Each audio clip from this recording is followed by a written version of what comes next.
Título: Amor prohibido bajo juramentos falsos. La primera vez que Lucía vio a Mateo fue el día en que juró decir la verdad ante un juez y mintió con la naturalidad de quien ha aprendido a sobrevivir. El tribunal olía a madera vieja y a promesas rotas. Las ventanas altas dejaban pasar una luz fría que parecía juzgarlo todo. Mateo levantó la mano derecha, pronunció el juramento y, con una voz firme, negó conocer a la mujer sentada al fondo de la sala. Lucía sintió el golpe como si la hubieran empujado al vacío. Ella había llegado allí por obligación y por miedo. Obligación, porque su hermano menor estaba acusado de un delito que no había cometido. Miedo, porque el hombre que ahora mentía había sido su refugio y su condena. Amor prohibido, se había dicho tantas veces, como si repetirlo pudiera volverlo menos real. Mateo trabajaba para la familia Rivas, una dinastía poderosa que controlaba medio pueblo, tierras, empresas, jueces. Lucía lo había conocido 2 años antes, cuando entró como archivera al despacho jurídico de los Rivas. Él era el encargado de seguridad, siempre atento, siempre distante. Al principio se limitaron a miradas furtivas en los pasillos, a silencios cargados de electricidad. Después vinieron las palabras, y luego las noches. Se encontraban en una casa abandonada junto al río, donde las paredes estaban cubiertas de grafitis y el techo dejaba pasar la luna. Allí, entre el murmullo del agua y el olor a humedad, juraron cosas que no podían cumplir. Juraron no enamorarse. Juraron que nadie saldría herido. Juraron que, pase lo que pase, se protegerían. Juramentos falsos, pensaría Lucía más tarde, cuando todo ardiera. El problema no fue el amor, sino el precio. Mateo sabía demasiado. Había visto documentos desaparecer, escuchado órdenes en voz baja, presenciado acuerdos sellados con amenazas. Lucía, por su parte, había empezado a copiar archivos, convencida de que la verdad podía salvar a su hermano y quizá limpiar el nombre de su padre, muerto años atrás en circunstancias nunca aclaradas. No se dijeron nada al principio. El silencio era una forma de cuidado. Pero el silencio también mata. La noche en que Lucía decidió contarle a Mateo, llovía. El río estaba crecido y la casa temblaba con el viento. Ella le mostró una carpeta azul, llena de copias y notas. Mateo palideció. No por miedo a la ley, sino por entender que el amor que compartían era una bomba con el reloj corriendo. No puedes seguir con esto, le dijo. Te van a destruir. Ya nos destruyeron, respondió Lucía. Solo intento sobrevivir. Mateo se acercó, le tomó el rostro con manos temblorosas y la besó como si fuera la última vez. Tal vez lo era. Al día siguiente, Lucía fue despedida sin explicación. Esa misma tarde, su hermano fue detenido. Los cargos eran absurdos, pero el sello judicial los hacía reales. Y esa noche, Mateo no apareció en la casa del río. Cuando lo vio en el tribunal, negándola, algo se quebró dentro de ella. No gritó. No lloró. Aprendió, en ese instante, una lección cruel. El amor no siempre salva. A veces, solo enseña a resistir. La estrategia de los Rivas era simple y brutal. Convertir a Mateo en testigo estrella. Prometerle protección, dinero, una salida limpia. A cambio, debía confirmar una versión fabricada y borrar a Lucía de su historia. Mateo aceptó. No porque fuera cobarde, sino porque estaba atrapado. O eso se decía. Lucía pasó semanas entre pasillos judiciales y noches en vela. Descubrió que la carpeta azul había sido reemplazada por otra idéntica, vacía. Alguien había entrado a su apartamento. Nada estaba fuera de lugar, excepto su fe en la justicia. Un viernes, recibió un mensaje anónimo: el río guarda lo que los hombres niegan. Supo de inmediato quién lo había enviado. Se encontraron al amanecer. Mateo estaba más delgado, con ojeras profundas. No se tocaron. Te protegí, dijo él. Si decían que te conocía, estarías muerta. ¿Y ahora? Preguntó Lucía. ¿Quién nos protege ahora? Mateo bajó la mirada. Sacó de su chaqueta un pequeño dispositivo de memoria. Aquí está todo, susurró. Audios, contratos, órdenes. Lo guardé por si no podía seguir mintiendo. Lucía lo tomó con cuidado, como si quemara. ¿Por qué ahora? Porque ya juré demasiado, respondió. Y porque te amo. La palabra cayó entre ellos con el peso de una confesión tardía. No hubo abrazo. No hubo perdón. Solo una certeza: el final estaba cerca. Lucía contactó a una periodista de la capital, conocida por no venderse. Entregó el material y se escondió. Mateo, por su parte, debía declarar una última vez. Los Rivas confiaban en él. Eso sería su error. El día del juicio final, la sala estaba llena. Cámaras, abogados, rostros expectantes. Mateo volvió a levantar la mano derecha. Volvió a jurar decir la verdad. Esta vez, la voz le tembló. He mentido antes, dijo. Bajo presión. Bajo amenazas. Hoy diré lo que sé. El murmullo fue inmediato. Los abogados de los Rivas protestaron. El juez pidió orden. Mateo habló durante 1 hora. Nombres, fechas, pruebas. El edificio entero parecía contener la respiración. Lucía observaba desde una sala contigua, protegida por 2 agentes. Cuando Mateo terminó, buscó su mirada. Ella asintió apenas. No hubo aplausos. Solo el sonido seco de unas esposas cerrándose. Las consecuencias fueron rápidas y violentas. Los Rivas cayeron, pero no sin arrastrar a otros. La periodista publicó la historia. El pueblo despertó entre escándalos y verdades incómodas. El hermano de Lucía fue liberado. Pero la victoria tuvo un costo. A Mateo lo trasladaron a un programa de protección. Nombre nuevo. Ciudad nueva. Vida ajena.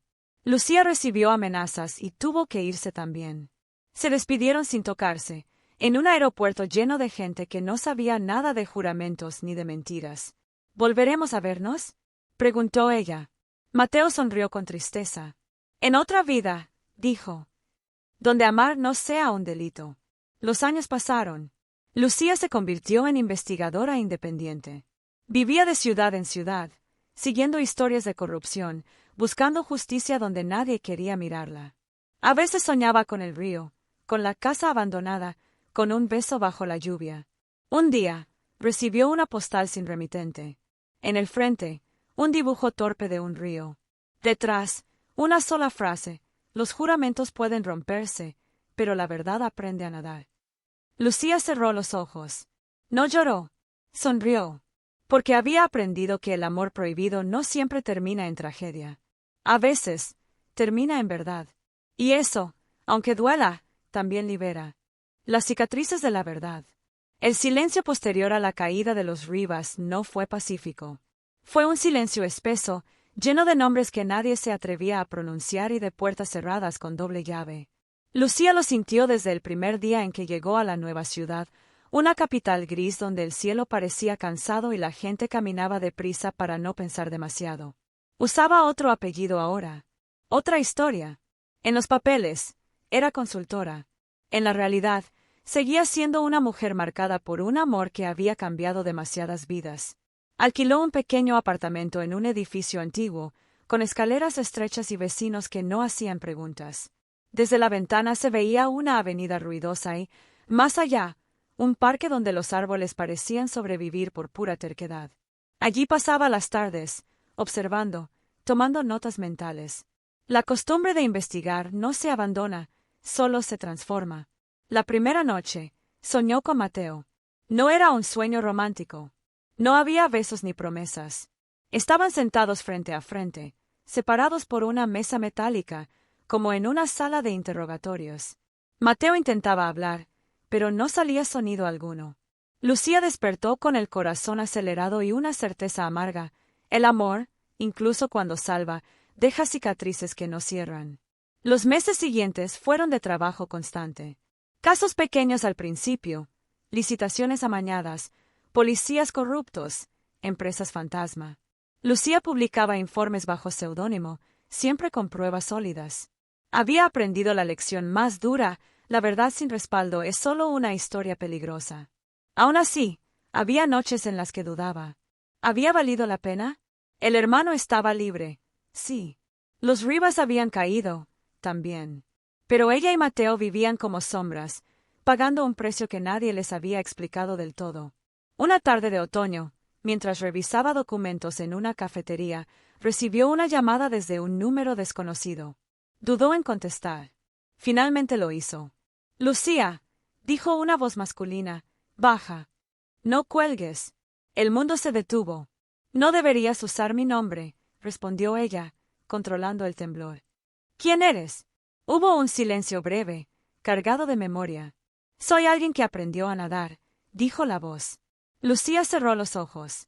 Mateo. No preguntó cómo había conseguido el número. No preguntó desde dónde llamaba. Había cosas que era mejor no saber. Te escucho, dijo al fin.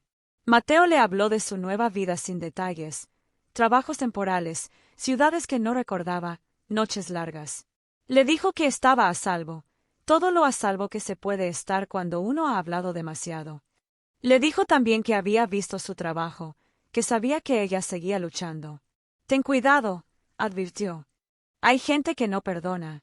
Nunca lo hicieron, respondió Lucía. Solo dejaron de fingir.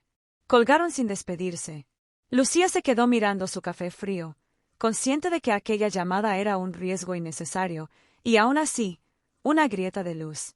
Días después, recibió un paquete sin remitente. Dentro había un cuaderno viejo, de tapas negras, y una nota escrita a mano, para cuando necesites recordar quién eres.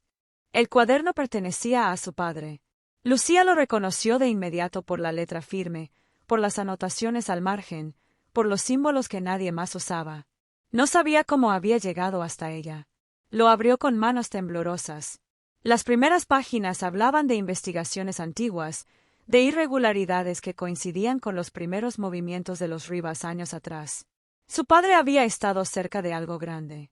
Demasiado grande. Y entonces lo entendió. La muerte de su padre no había sido un accidente. La revelación no vino acompañada de lágrimas, sino de una calma peligrosa. La verdad, cuando se acumula, se vuelve pesada. Lucía supo que ese cuaderno no era solo una herencia, era una advertencia. Esa noche no durmió. Ordenó las páginas, comparó fechas, hizo llamadas seguras. Descubrió conexiones nuevas, nombres que seguían en puestos de poder, intocables. La red no se había desmantelado del todo, solo había cambiado de forma. Así que esto nunca termina, murmuró. Al amanecer, tomó una decisión que cambiaría el rumbo de su vida otra vez. No bastaba con publicar informes. Necesitaba una estructura, aliados, protección real. Pensó en la periodista de la capital, en otros investigadores independientes, en abogados cansados de perder. Pensó, inevitablemente, en Mateo. Le escribió un mensaje breve, cifrado, que solo él entendería. El río sigue creciendo. La respuesta tardó 2 días. Entonces habrá que construir un puente.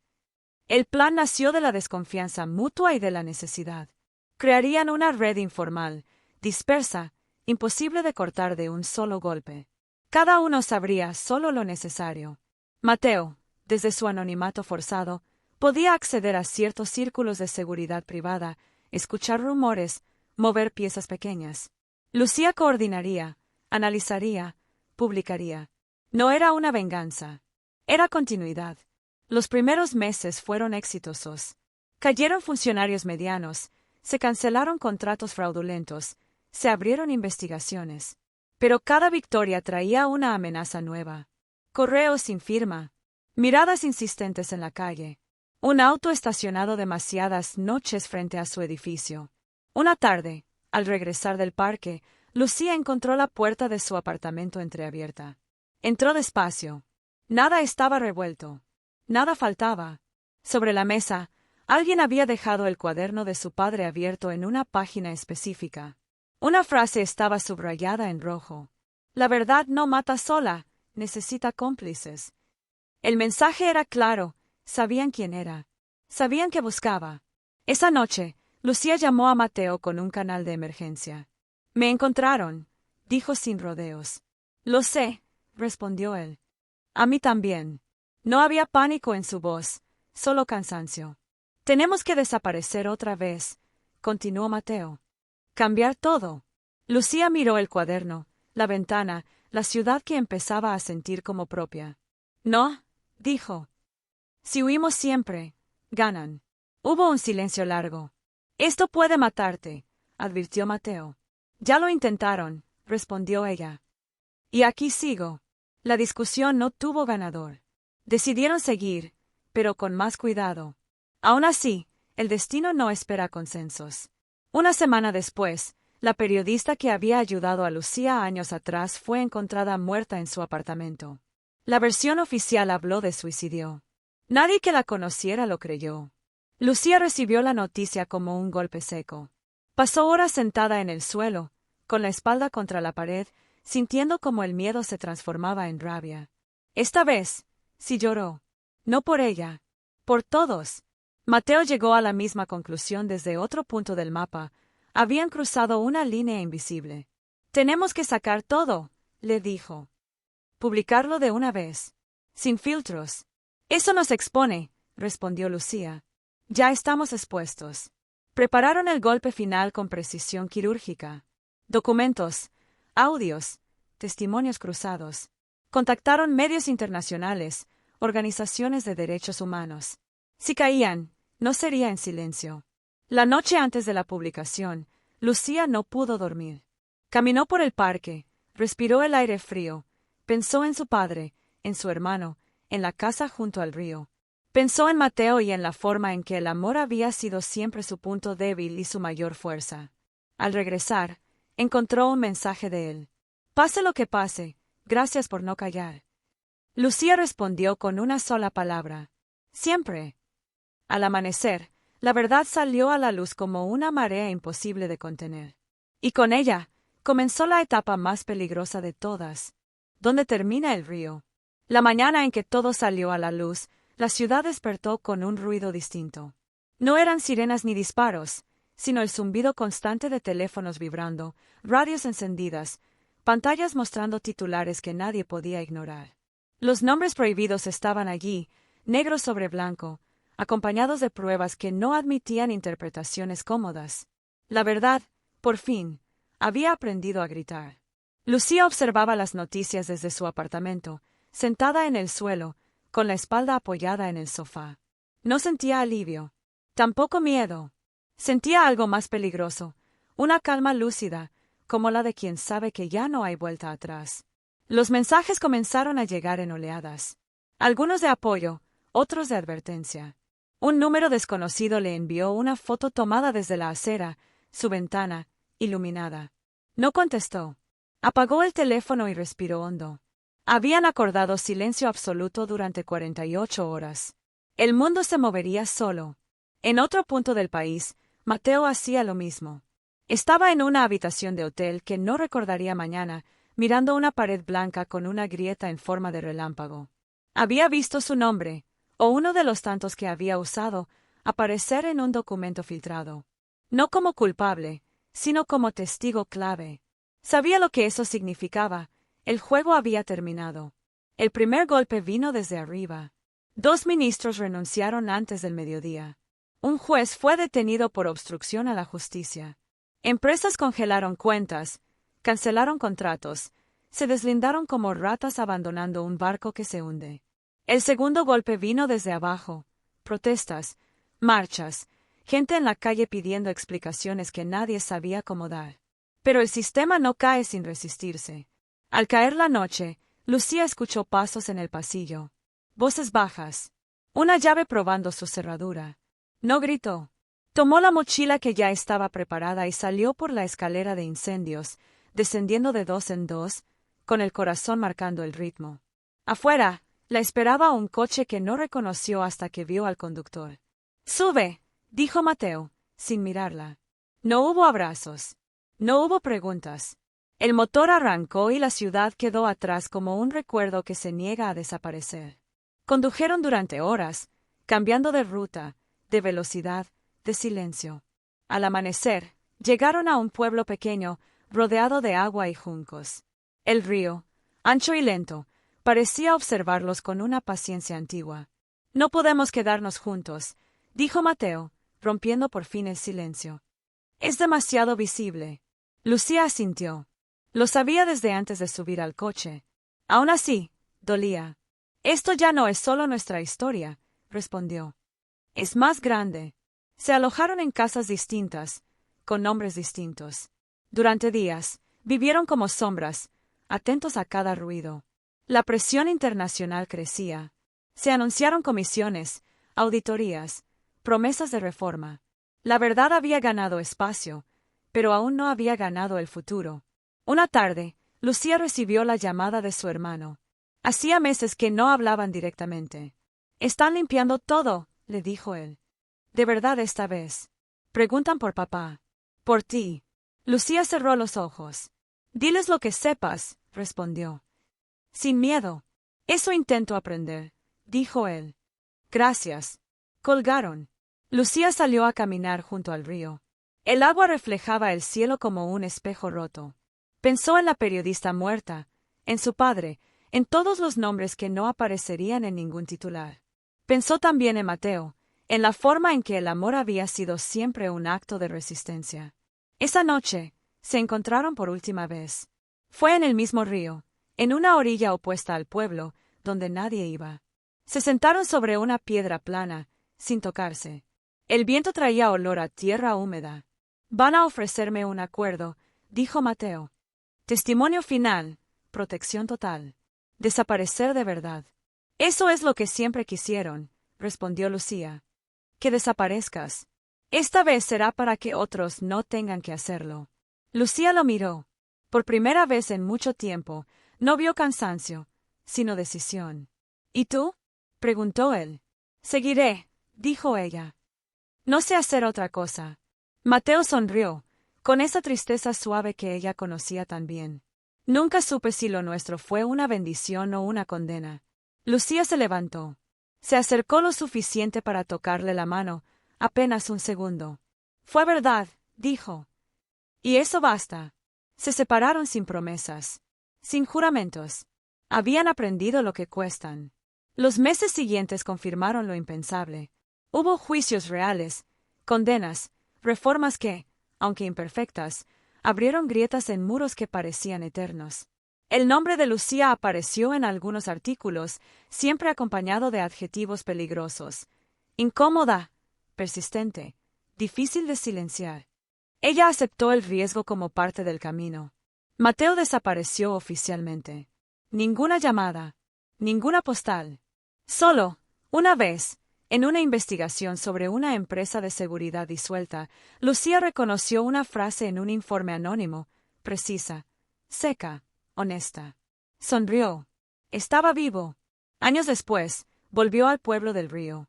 La casa abandonada ya no existía. En su lugar había un sendero y un cartel turístico. El río seguía allí, indiferente y fiel. Lucía se sentó en la orilla y dejó que el agua mojara sus zapatos. Sacó del bolso el cuaderno de su padre, ya gastado por el uso, y lo cerró con cuidado. No todo estaba resuelto. Nunca lo estaría. Pero algo había cambiado para siempre. Entendió entonces que el amor prohibido bajo juramentos falsos no había sido un error, sino un comienzo torcido. Que la verdad no salva a todos, pero ofrece una salida. Y que hay finales que no se escriben con besos ni despedidas, sino con la simple y obstinada decisión de no callar. El río siguió su curso. Y ella también.